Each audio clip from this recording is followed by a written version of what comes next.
3 semaines après la fermeture des portes, Rieu trouva à la sortie de l'hôpital un jeune homme qui l'attendait.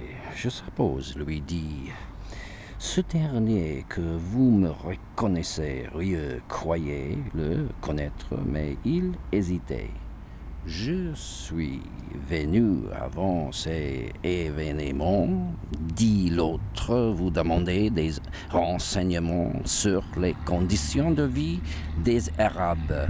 Je m'appelle Ramon Rambert. Ah oui, dit Rieu, eh bien, vous avez maintenant un beau sujet de reportage. L'autre père ses neveux.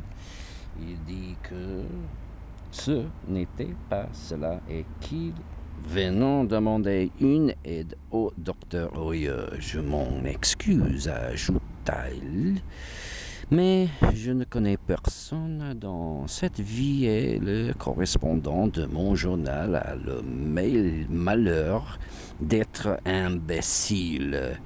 Rieu lui proposa de marcher jusqu'à dispensaire de centre, car il avait quelque autre à donner. Ils descendirent les ruelles de Quartier-Nègre.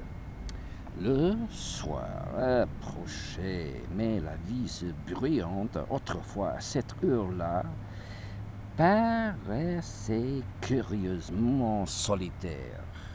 Quelques sonnières de clairions dans le ciel encore doré trémonaient seulement que les militaires se donnent l'air de faire leur métier. Pendant ce temps, le long des rues abruptées entre les murs bleu ocre violent des maisons mauresques. Rambert parle, très agité. Ils avaient laissé sa femme à Paris. À vrai dire, ce n'est pas sa femme, mais c'était la même chose. Il lui avait télégraphié dès la fermeture de la vie. Il avait d'abord pensé qu'il s'agissait d'un événement provisoire et il avait seulement cherché à correspondre avec elle. Ses confrères d'Oran lui avaient dit qu'il ne pouvait rien. La poste l'avait renvoyé. Une secrétaire de la préfecture lui avait ri au nez.